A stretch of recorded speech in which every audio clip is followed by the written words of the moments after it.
हे नुसते हात नाही आहेत दादा, हे सगळ्यांचे तुमच्या पाठीचे असणारे आशीर्वाद आहे, प्रेम आहे तुमचं.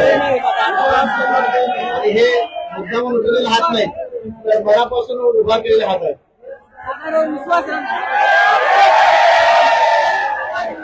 मी दादांना विनंती करतो की आपण मार्गदर्शन करावं.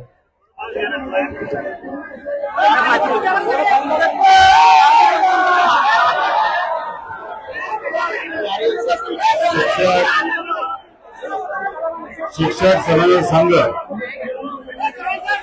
महाराष्ट्र राज्य यांच्या प्रयत्नातून व तुमच्या सगळ्यांच्या पाठिंब्याने तुमच्या सर्वांच्या हक्कासाठी मुंबईमध्ये हे जे आंदोलन तुम्ही सगळ्यांनी मिळून उभं केलेलं आहे, त्या आंदोलनासाठी काही वेळापूर्वी उपस्थित असणारे आणि सत्य असणारे आमदार ज्ञानेश्वर भाऊ म्हात्रे, आमदार जयंत भाऊ असतील, आमदार किरण भाऊ असतील व तसंच गेल्या वेळेस सुद्धा आणि आता सुद्धा तुमच्या या लढाईमध्ये माझ्याबरोबर प्रामाणिकपणे प्रतिनिधित्व करणारे आणि तुमच्या बरोबर असणारे आमचे माजी आमदार सुनीलजी भुसारा, ज्यांनी तुम्हाला न्याय मिळावं, तुम्हाला हक्काची वाढ तिथं मिळावी आणि ते सुद्धा प्रचलित पद्धतीने मिळावे, यासाठी ज्यांनी स्वतः चप्पल सोडली, अनेक वेळा तुमच्यासाठी उपोषण केलं, आंदोलन केलं, असे तुमच्या सर्वांचे लाडके खंडेराव जगदाळे सर, एकदा मला असं वाटतं त्यांच्यासाठी टाळ्या वाजवून त्यांचा सत्कार हा आपण सर्वांनी केला.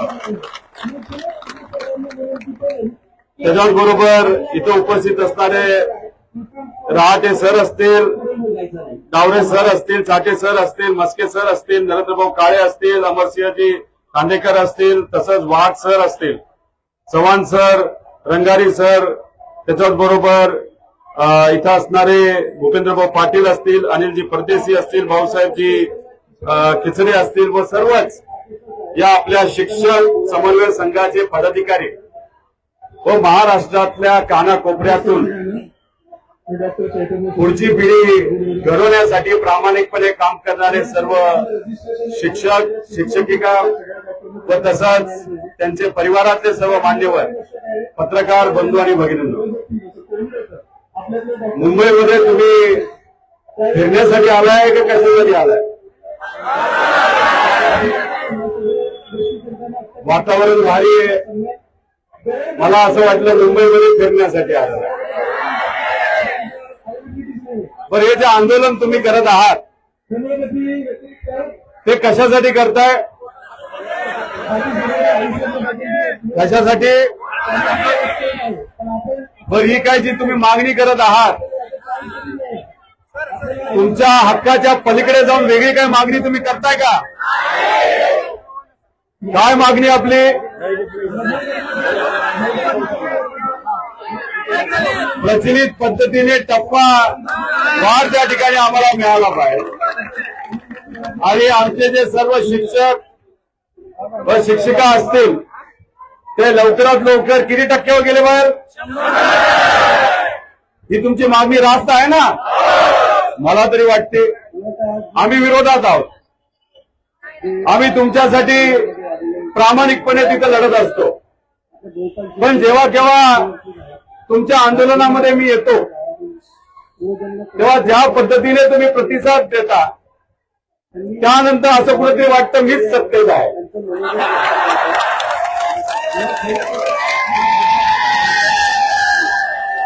हा हरकत नाही, आज सत्तेत नसलो तरी तुमची भूमिका प्रामाणिकपणे आम्ही सर्वजण मांडत राहू. रस्त्यावरची लढाई महाराष्ट्रातल्या सामान्य लोकांसाठी आम्ही लढणारच, जिंकणारच आणि येत्या काळामध्ये सत्ता ही आणल्याशिवाय हा कार्यकर्ता शांत बसणार नाही.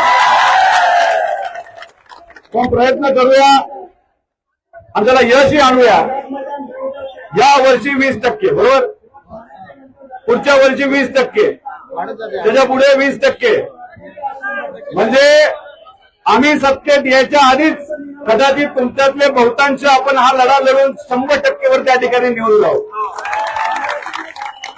आणि मग जेव्हा सत्तेत येऊ तेव्हा तुमच्या वेगळ्या मागण्या आहेच ना, त्या आपण त्या ठिकाणी बघू. ही तुमची सगळ्यांची महत्वाची मागणी आहे आणि तुम्हाला माहिती की काँग्रेसने त्या मागणीला पाठिंबा दिला. आम्ही सुद्धा तिथं पाठिंबा दिलेला आहे. जेव्हा तुम्ही नागपूरमध्ये एक मोठं आंदोलन केलं होतं तुम्ही व सगळ्यांनीच मिळून, तेव्हा आमचं एक युवा संघर्ष आंदोलन तिथं आलं होतं. तुम्ही सर्वजण पांढरी टोपी घातली होती आणि आम्ही पिवळे जॅकेट आणि हे सगळे घालून तिथं आलो होतो. मला अजून सुद्धा तो फोटो आठवतोय की आमचे हजारो लोक, तुमचे लाखो लोक एकत्रित तो जो फोटो निघाला त्या चौकातला अजूनपर्यंत मी सांभाळून ठेवलेला आहे. कारण का मला माहिती आहे की युवा संघर्ष यात्रेमधल्या काही मागण्या सरकारला भीती वाटल्यामुळे त्यांनी मान्य केल्या, पण काही अजून प्रलंबित आहेत. आणि तुमची ती महत्वाची मागणी तशी प्रलंबित आहे. तो फोटो मी माझ्या ऑफिसमध्ये फ्रेम करून ठेवलेला आहे की येत्या काळामध्ये जेव्हा केव्हा आम्हाला संधी मिळेल तुमची जी महत्वाची मागणी ती सुद्धा त्यावेळेस त्या ठिकाणी आपल्याला पूर्ण करता यावी. मला माहित नाही इथं बरेच सत्तेतले आमदार येऊन गेले असावेत. एक तुम्ही समजून घ्या, सत्तेतला कुठलाही आमदार आला आम्ही प्रयत्न करतोय, आम्हाला असा विश्वास आहे, आम्हाला असं वाटतं कदाचित असं होईल तसं होईल, त्यांना म्हणा हे शब्द आम्हाला चालणार नाही.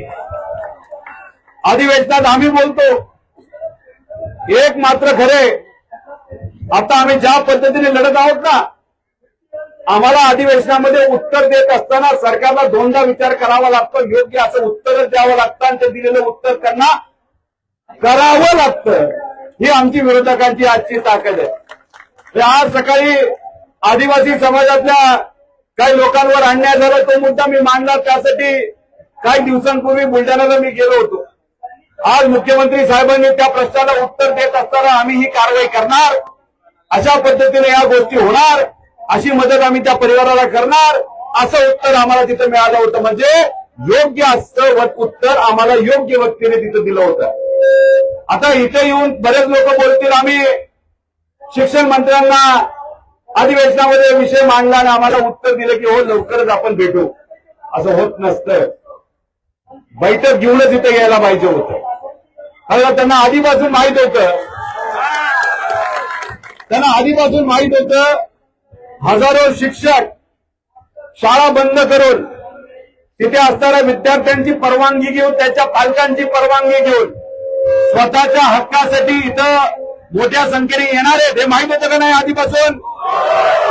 आता काही दिवसांपूर्वी आम्ही जेव्हा आलो होतो तेव्हा आम्ही सरकारला विनंती केली होती की 7-8 तारखेला हजारो संख्येने इथं शिक्षक येणार आहेत, त्यामुळे कृपा करून त्यांना सिरियसली घ्या. त्यानंतर मला असं कळतंय की काल महाजन सर येऊन गेले असावेत, त्यांना संकट मोचक म्हणलं जातं. ते आले आणि म्हणले की ठीक आहे आम्ही या अधिवेशनातच त्या ठिकाणी निर्णय घेऊ. पण विषय काय असतो, त्यांना माहित होतं की तुम्ही एवढ्या मोठ्या संख्येने इथे येणार आहेत.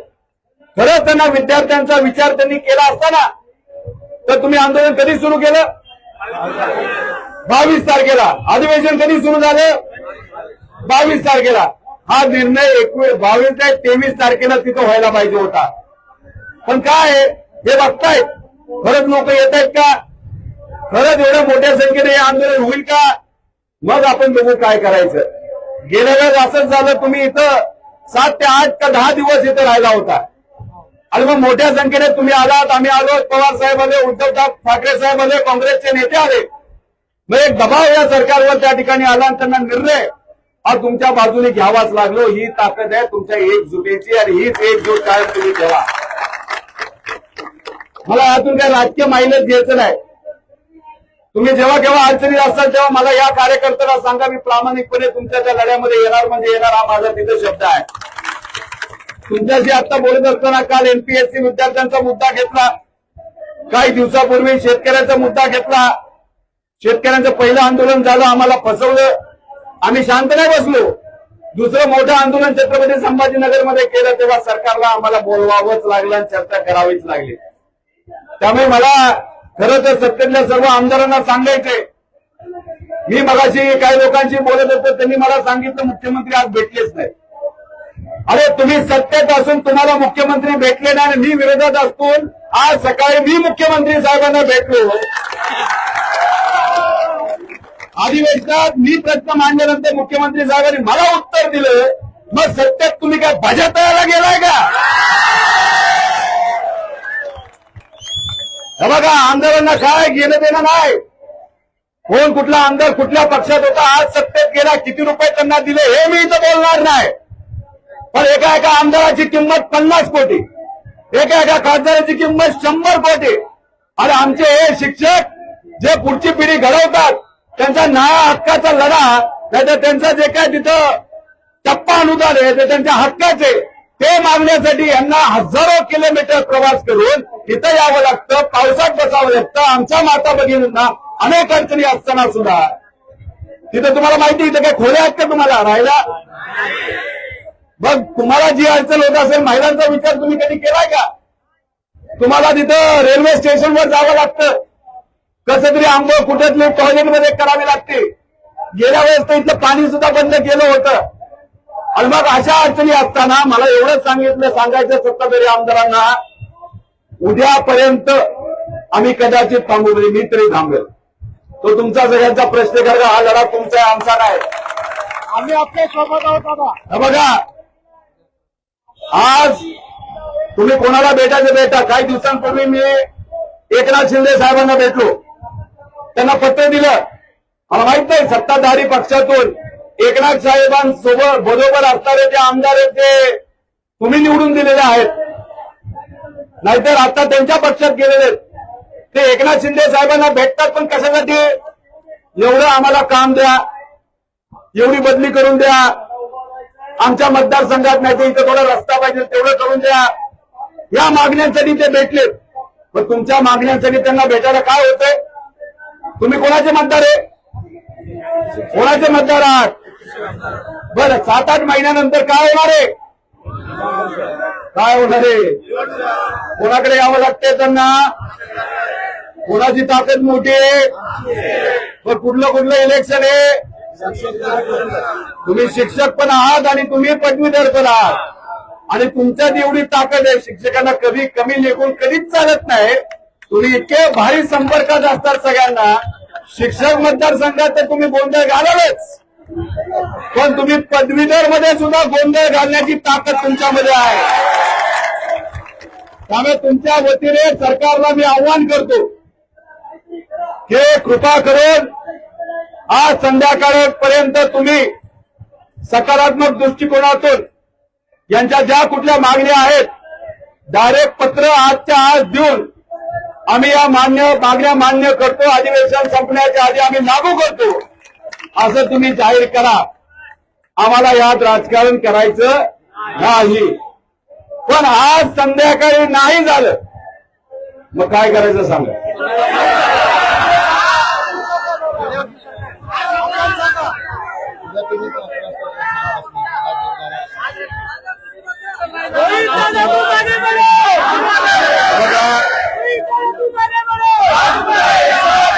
माझा घोषणा अजिबात नाही, एकच घोषणा, शिक्षक एकजुटीचा, शिक्षक एकजुटीचा. जर समजा आज संध्याकाळपर्यंत यांनी कुठलाच निर्णय घेतला नाही, नाहीतर तुमच्यापर्यंत जर त्यांनी तिथं बैठकीसाठी कुठलं शिष्टमंडळ नाही पाठवलं तर मी माझ्या वतीने उद्या तुम्ही असला काय नसला काय नाही शिक्षक, मी 11 वाजता आपल्या या ग्राउंडवर तिथं आलेलो आपल्या सगळ्यांना दिसलं.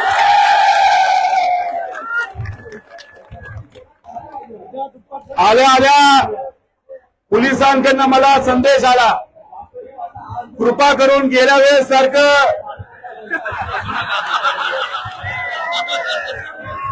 इथंच तुम्ही झोपू नका, लोकांना जो झोपायला नका लावू. मी पोलिसांना सांगतो, पोलिसांचा मी आदर करतो आज पुरता. आज आम्ही इथं राहणार नाही, तुम्हाला त्रास देणार नाही. पण जर आमच्या या शिक्षकांच्या बाजूने निर्णय जर सरकारकडनं उद्या सकाळी 10 ते 11 पर्यंत 12 पर्यंत जर घेतला गेला नाही तर मी इथं येणार, यांना पाठिंबा देणार, यांच्याबरोबर इथं बसून राहणार. आणि तुम्ही पोलिसांची किती मोठी फौज आणली तर आम्ही रात्री सुद्धा इथं झोपणार म्हणजे झोपणार नाही. फक्त एक आहे,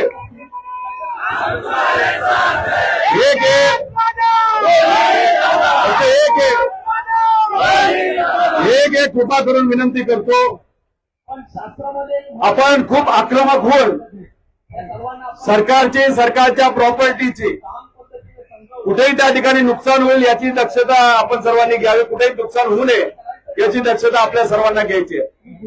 त्यामुळे आता मी पवार साहेबांना भेटायला चाललेलो, तब्येत त्यांची चांगली आहे. त्यांना तुमच्या या आंदोलनाबद्दल मी 5 वाजता आज सांगतो. आणि मग नक्कीच जेव्हा अन्याय होतो तेव्हा या महाराष्ट्रातला सह्याद्री इथं असलेल्या सामान्य लोकांच्या पाठीमागे उभा राहतो. इतरही जे सर्व प्रमुख पक्ष आहेत, उद्धव ठाकरे साहेबांचा पक्ष, त्याच्याचबरोबर काँग्रेस हा जो पक्ष, यांच्या नेत्यांना सुद्धा मी विनंती करतो की इथे येऊन तुम्हाला तिथं पाठिंबा द्यावा. आणि ते 100% पाठिंबा देतील असा मला तिथं विश्वास वाटतो. त्यामुळे काही लोक जे कोणी आमदार असतील त्यांना एवढंच सांगा, एवढाच संदेश द्या, कुठलंही कारण उद्या द्यायचं नाही. जर आम्ही उद्या इथं 12 वाजता येऊन इथं बसणार असू तर 12 पर्यंत तुम्ही काय करायचं करा. डोकं कोणासोबत आपटायचं तिथं आपटा, नाही तर विनंती करायची विनंती करा. पण एक डायरेक्ट आमच्या या सर्व शिक्षकांच्या मागण्या मान्य झाल्याचा म्हणजे एक तर सगळ्यात महत्वाची म्हणजे टप्पावाढ, जो आपला आता त्याच्यासाठी आपण वाढ बघत आहात, तो टप्पावाढ मान्य झाला असं पत्र उद्या 12 पर्यंत तुम्ही त्या ठिकाणी घेऊन या. आणि हा निर्णय त्या ठिकाणी झाला नाही तर मग जर आमचा हा शिक्षक पावसात तिथं बसला असेल तर या शिक्षकांनी ज्या ज्या आमदारांना निवडून दिलेले त्या आमदारांनी सुद्धा पावसात येऊन या शिक्षकांबरोबर त्या ठिकाणी बसायचं, याच्यासाठी आंदोलन करायचं. आणि या सगळ्या मागण्या कशा मागण्या होतील हे आपण बघून घेऊ. या मैदानाचं नाव काय? मला जे माहित आहे 1942 मध्ये भारत छोडो करून एक आंदोलन झालं होतं, क्रांती झाली होती. या आपल्या इथं मुंबईमध्येच झाली होती. त्यामुळे क्रांती करत असताना आक्रमक आपल्या सर्वांना व्हावं लागतं, पण आपल्या मागण्या या योग्य लागतात. तुमच्या मागण्या 100% योग्य आहेत. मग उद्या जर आपल्या मागण्या नाही झाल्या तर मग काही प्रमाणात आपल्याला आक्रमक व्हावं लागेल. पण आक्रमक झाल्यानंतर दुसऱ्या लोकांना नाहीतर कोणालाही त्रास होणार नाही याची दक्षता तिथे घेऊ. त्यामुळे उद्या इथं आल्यानंतर तुम्ही म्हणा की झाडावर चढा तर मी चढणार, तुम्ही म्हणाला तिथे झोपा तर झोपा, तुम्ही म्हणाला चला चालायला लागू आपण मंत्रालयाकडे, तोही निर्णय आपण घेऊ शकतो.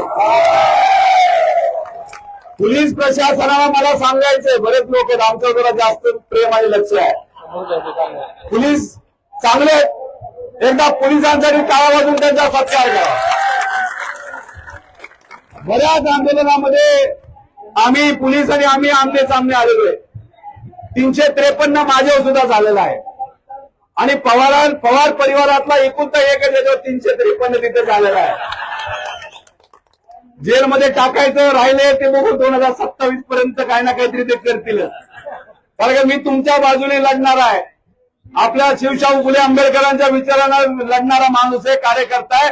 महाराष्ट्र धर्मावर इथे असलेल्या सामान्य लोकांवर जर कोणी अन्याय केला, जो दुर्दैवाने आज होतोय, त्याच्या विरोधात 100% लोकांबरोबर राहून हा कार्यकर्ता त्या ठिकाणी रस्त्यावर असणार म्हणजे असणार. त्यामुळेच आम्ही ही आक्रमक भूमिका तिथे घेतोय. नाहीतर सगळेच सत्तेत गेले तर तुमची भूमिका कोण मांडणार? शेतकऱ्याची भूमिका कोण मांडणार? मजुराची, विद्यार्थ्यांची भूमिका कोण मांडणार? युवकांची भूमिका कोण मांडणार? आमच्या महिलांवर अन्याय होता त्यांची भूमिका कोण मांडणार? त्यामुळे आम्ही ठरवलंय काय झालं तरी लोकांबरोबर राहायचं, आम्ही तुमच्या बरोबर आहोत. त्यामुळे तुम्ही जे आज खऱ्या अर्थाने तुम्ही कुठं दिसायला पाहिजे होता? शाळेत. पण मग शाळेतून इथं काय यावं लागलं? खडू आणि सगळं सोडून पोटासाठी आणि कुटुंबासाठी आणि न्यायासाठी. आणि काही लोक म्हणतायत तुम्ही इथं आला म्हणून विद्यार्थ्यांचं नुकसान होतंय. काय होत नाही मला माहितीये. कारण का तुम्ही रोज 1 तास 2 तास अतिरिक्त महिना 2 महिने घेऊन त्या मुलांचं नुकसान भरून काढण्याची धमक तुमच्यामध्ये आहे. सुट्टीच्या दिवशी सुद्धा तुम्ही वर्ग भरवलेत. तुमची शाळा जर तुटकी फुटकी असेल पण तिथं चांगलं शिक्षण तुम्ही देता आणि त्या शाळेमध्ये खिडकी खराब असेल आणि समजा पैसे कोणाकडे नसतील ते सुद्धा तुम्ही तुमच्या पगारातून कधी कधी केलेलं आम्हाला त्या ठिकाणी माहिती आहे. कोविडच्या काळामध्ये सुद्धा तुम्ही ज्या पद्धतीने मुलांना शिकवलं ते त्या ठिकाणी आम्हाला सर्वांना माहिती आहे. आणि तुम्हाला एवढंच सांगतो, तुम्ही काय पगारी नोकर नाहीये. बरेच लोक म्हणतात तुम्हाला सरकार पगार देतं म्हणजे तुम्ही पगारी नोकर आहात. अहो, तुम्ही पगारी नोकर नसून या देशाची पुढची पिढी घडवणारे लोक आहात. म्हणजे देश घडवणारे तुम्ही कार्यकर्ते आहात. त्यामुळे तुमच्या बरोबर आम्ही आहोत. आता मी आपल्या सर्वांना विनंती करतो की जर पाऊस मोठ्या प्रमाणात वाढला, बघा कृपा झाली पाऊस कमी झाला, तुम्ही एवढ्या मोठ्या संख्येने आलात, पण जसं सरकारचा भरोसा नाही तसा पावसाचा पण भरोसा नाही.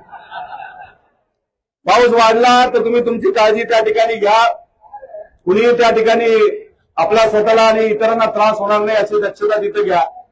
आणि आपले जे कोणी आमदार तुमच्या भागातले असतील, मी आता बघितलं, मला माहित नाही, सगळेच जे पदवीधर आणि शिक्षक मतदारसंघातून निवडून आले सगळेच आमदार आले का इथं? मला माहित नाही. योगायोग बघा, सत्ताधारी आमदार मी जेव्हा येणार त्याच्या 5 मिनिटं आधी आले, बाकी अजून नाही आले का? त्यांना म्हणा अधिवेशनात तुम्ही काय बोलताय याच्यापेक्षा इथं जाऊन आमची परिस्थिती जरा समजून घ्या. त्यामुळे आजच्या आज 100% जे कोणी आमदार असतील, जे पदवीधर नाहीतर आपले शिक्षक मतदारसंघातून निवडून आलेले, त्यांना तुम्ही तुमच्या लेवलवर फोन करा आणि त्यांना म्हणा इकडे या, फोनवर बोलू नका. काय मी बघितलं मगाशी कोणतरी फोनवर बोलत होतं, एक तर फोन ज्यांनी धरला होता त्याला पण कळत नव्हतं काय बोलताय.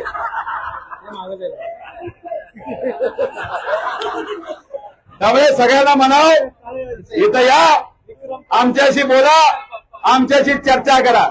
आणि सत्तेत आहात तर मुख्यमंत्री आणि उपमुख्यमंत्र्यांना कधी भेटण्याची धमक तुम्ही ठेवा. जर विरोधातला एखादा आमदार मनाला वाटेल तेव्हा सत्ताधारी नेत्यांना सामान्य लोकांचे प्रश्न मांडत असताना भेटू शकतो. मग सत्ताधारी लोक का भेटू शकत नाही हे फालतू कारण देण्यापेक्षा या लोकांसाठी कुठं तुम्हाला जायचं तिथं जावा, कोणासोबत तुम्हाला डोकं आपल्याला तिथं आपटा, पण यांच्या बाजूने निर्णय आजच्या आज उद्या त्या ठिकाणी घेतला गेला पाहिजे. त्यामुळे सरकारला विनंती आज पूर्ती करतो आणि उद्या आव्हान करणार, नाही तर उद्या काय म्हणणार त्याला, ये टेलर है, ये टेलर है, पिक्चर बाकी है, ये भी टेलर है. ये तो सिर्फ ये तो सिर्फ झाकी थी. जे काय असेल ते तुम्हाला कळालं काय प्रॉब्लेम. हे आम्हाला काय चोरीचे डायलॉग बोलताच येत नाही. आम्ही ओरिजिनल माणूस, त्यामुळे जे बोलतो ते मनापासून बोलतो आणि तेच त्या ठिकाणी आपण करत असतो.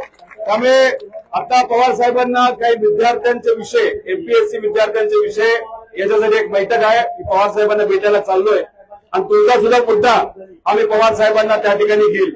तसंच पवार साहेब मला कळतंय की उद्या दुपारी मुख्यमंत्री साहेबांना भेटायला चाललेले आहेत. त्यामुळे मी असं विनंती करतो तुम्हाला, मला माहित नाही इथून कोण कोण आंदोलन सोडू शकतं. नाही 5 वाजता या ना. हा, मग तुमचे 5 जण आदरणीय पवार साहेबांना भेटायला एक 4:45 वाजता सिल्वर ओकला तिथे यावं. मी तुमच्या वतीने एक पत्र तयार ठेवतो. पवार साहेबांना तुम्ही ते समजून सांगा. मग पवार साहेब उद्या 1 वाजता मुख्यमंत्री साहेबांना भेटतील आणि पवार साहेब जेव्हा ठरवतात की यांना भेटायचं त्यांना भेटायचं, कितीही कुणी बिझी असला तर पवार साहेबांना वेळ यावीच लागते. त्यामुळे साहेब उद्या भेटायला आला. त्यामुळे साहेब तुला उद्या भेटतील, मुख्यमंत्री साहेबांशी बोलतील. आम्ही आमच्या लेवलला त्या ठिकाणी प्रयत्न करून बोलू आणि उद्या दुपारी तुमच्या या आंदोलनामध्ये मी तुमचा कार्यकर्ता म्हणून तिथे सहभाग घेण्यासाठी येणार म्हणजे येणार असा शब्द या ठिकाणी देतो. 11 वाजता तुम्ही इथे येणारच आहात असं मला कळतं, 10 वाजता तुम्ही येणारच असं मला कळतंय. आणि उद्याचं आव्हान बघितल्यानंतर सत्तेतले अनेक लोक तुम्हाला भेटायला त्या ठिकाणी येतील. कारण का त्यांनाही माहिती आहे की आता त्यांची चादर तुमच्या पायाखाली अडकलेली आहे. मग ती म्हणजे कुठली? कारण का तुम्हाला माहिती आहे, यांना निवडणूक फार महत्वाची असते सत्ताधाऱ्यांना. त्यामुळे निवडणूक महत्वाची असल्यामुळे त्यांचे चादर म्हणा, नाही तर कपडे म्हणा, नाही तर काय म्हणायचं म्हणा, हे तुमच्या पायाखाली अडकलेलं आहे. आणि ते जर त्यांनी नीट काढून घेतलं नाही, तुम्ही जर ते ओढलं, तर त्यांचं काय काय उघडं होईल ते तुम्ही त्या ठिकाणी समजून घ्या. त्यामुळे त्यांची भूमिका उघडी होणार आहे तुमच्याबद्दलची. कारण गेल्या वेळेस शब्द दिला होता का नव्हता? काय दिला होता शब्द? पुढच्या वर्षी. आता व्हायला कधी पाहिजे होता? 1 जूनला लागू व्हायला पाहिजे होतं का नव्हतं? मग तुम्ही दिलेला शब्द पाळत नसाल तर तुमचा हा जो काही दाखवायचे दात आणि खायचे दात आहेत ते लोकांना त्या ठिकाणी कळल्याशिवाय राहणार नाही. त्यामुळे मी सरकारला परत एकदा आव्हान करतो, विनंती करतो की उद्या सकाळी 10 वाजेपर्यंत या आमच्या शिक्षकांच्या बाजूने तुम्ही निर्णय घ्या. नाहीतर उद्या हा जो आकडा आहे, जो इथं दिसतोय, त्याच्यापेक्षा कितीतरी मोठा आकडा येणार आहे. कारण जे आम्हाला कळालंय, एका बाजूचे पुण्याकडनं येणारे जे कुणी ते ट्रॅफिकमध्ये अडकल्यामुळे पोहोचू शकले नाही. बाकी पलीकडचे जे नाशिकांच्या भागाचे ते येऊ शकले. आणि काही काही हुशार लोक कसे आले आम्हाला कळलं नाही, पण आले मात्र हे केलं. त्यामुळे राहिलेले लोक जेव्हा येतील तेव्हा ही जागा इथं उरणार नाही. त्यामुळे कृपा करून आजच्या आजच निर्णय घ्या आणि जास्तीत जास्त उद्या 10 पर्यंत निर्णय घ्या. तो नाही घेतला तर या सरकारला परवडणार नाही. एवढंच या ठिकाणी सांगतो. तुम्हाला पाठिंबा देतो आणि तुमच्या बरोबर मी 100% आहे. आमचा पक्ष आहे हे सांगतो. थांबतो. जय हिंद, जय महाराष्ट्र, जय शिक्षक. या ठिकाणी आवाहन केलं, दादाने जे आवाहन केलं की शासनाने अंतिमतन दिलेलं आहे संध्याकाळपर्यंत, आणि आपल्याला ते ऐकावं लागेल. कारण ज्या माणसाला एवढं मोठं यश मिळवून दिलंय त्यांच्या शब्दाच्या पुढे जाऊन चालणार नाही, बरोबर. आणि कायद्याने सुव्यवस्था पण करून चालणार नाही.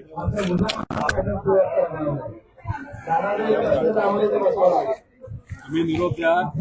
उद्या ही लोक इथंच राहणार आणि उद्या लोक इथंच राहतील, आज नाही राहत.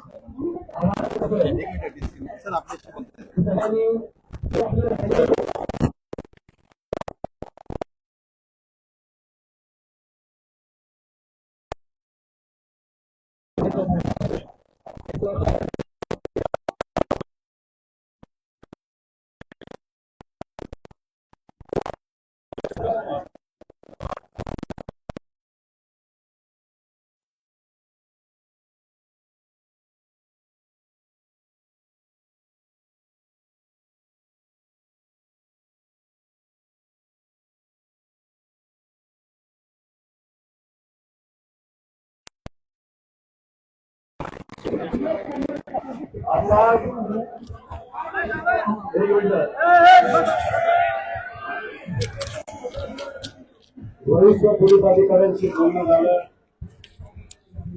नक्कीच या पोलीस प्रशासनाला तुमच्या गैरसोयीबद्दलची काळजी आहे. आणि मगाशी जसं आपण म्हणालो की आपलेच लोक आहेत पोलीस प्रशासनाचे, ते तुमच्या पदाधिकारी आहेत. मी त्यांना विनंती केली की आज आकडा तो उद्या डबल होणार आहे.